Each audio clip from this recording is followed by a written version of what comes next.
Panzer's delicatessen in northwest London has lost 37 suppliers from the European Union since the United Kingdom left the bloc's single market in 2021. And owner David Josephs fear more will quit after the United Kingdom introduces new border checks this month. The UK voted to leave the EU in 2016, but such was the scale of the task to untangle supply chains and erect customs borders that it is only this year setting new rules. EU exporters of chilled and frozen meat, fish, cheese, dairy products and some cut flowers have had to present health certificates signed off by a vet or plant inspector since January the 31st, a demand that smaller British retailers and wholesalers say can delay the arrival of goods by weeks.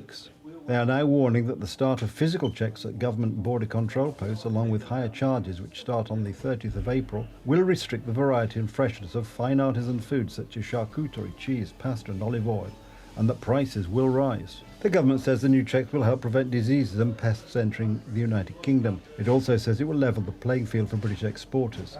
In 2021, the European Union immediately enforced its rules, leading to port delays and prompting some British exporters to stop selling to the bloc, at least initially. Delicatessen owner Josephs, who sells products from more than 80 countries and supplies nearly 200 restaurants, says Brexit has been a disaster for his business. Brexit has basically been a disaster. It's created labour shortages, it's created additional costs for no purpose, it's created bureaucracy, a huge range of bureaucracy, a whole empire has been built as a result of Brexit, which is totally uncalled for.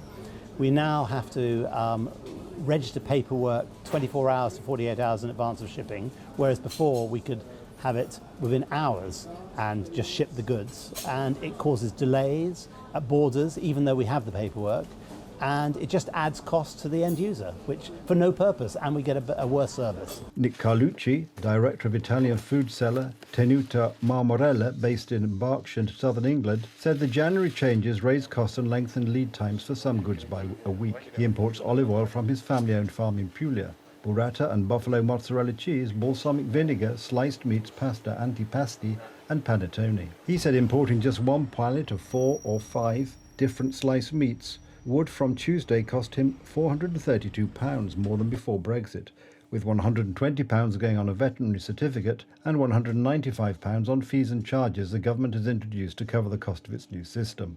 Carlucci imports 15 to 20 pallets a week and said the additional cost will hammer his profit margin by 10%. It's okay if we were bringing a whole lorry load of products, but we're bringing over artisanal products from small producers with a short shelf life. So we need to have those products turning over constantly.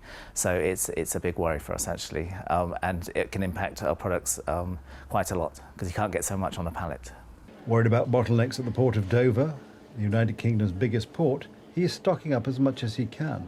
The higher costs will have to be passed on. Unfortunately, we do have to pass on the costs. We can't absorb all these costs that just keep coming out of thin air. We do our best to absorb as much as we can, but we have to pass it on to our customers, which are farm shops, food halls and delis, and unfortunately they have to pass it on to the final consumer.